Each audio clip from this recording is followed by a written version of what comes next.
ಒಂದು ಊರಲ್ಲಿ ಒಂದು ನರಿ ದುಡ್ಡು ಜಾಸ್ತಿ ಇದೆ ಅಂತ ತನ್ನಂತಾನೆ ಸಿಂಹ ಅನ್ಕೊಂಡು ಗರ್ವದಿಂದ ಬಾಳ್ತಿತ್ತು.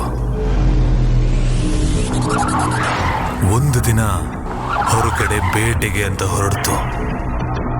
ಆ ಊರಲ್ಲಿ ಸಿಂಹ, ಕರಡಿ, ಹುಲಿ ಅನ್ನೋ ಮುಖವಾಡ ಹಾಕೊಂಡು ಒಂದು ಗುಂಪೆ ಆ ನರಿನ ಹುಡುಕ್ತಿತ್ತು. ಒಂದು ಅಂದವಾಗಿರೋ ಹಸು ನರಿಯ ಕೋಟೆ ಒಳಗಡೆನೆ ಹೋಗಿ ಆ ನರಿ ಹತ್ರ ಸಿಕ್ಕಾಕೋಬಿಡ್ತು. ಈ ಆಟದಲ್ಲಿ ದುಡ್ಡು ಮಾತ್ರ ತೀರ್ಮಾನ ಮಾಡೋದು, ಯಾರು ಸಿಂಹ ಯಾರು ನರಿ ಅಂತ. ಈ ಆಟನ ನಿರ್ಧಾರ ಮಾಡೋದು ದುಡ್ಡು ಮಾತ್ರನೇ.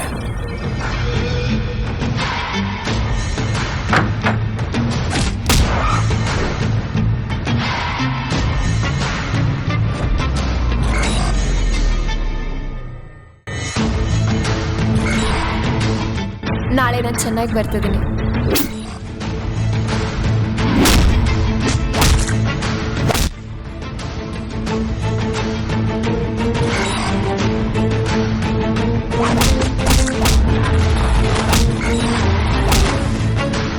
ನಾವು ಕಥೆಯಲ್ಲಿ ಸ್ವಲ್ಪ ಮುಂದೆ ಹೋಗ್ಬಿಟ್ವಿ. ಒಂದು ಆರ್ಡರಲ್ಲಿ ಬರೋಣವಾ?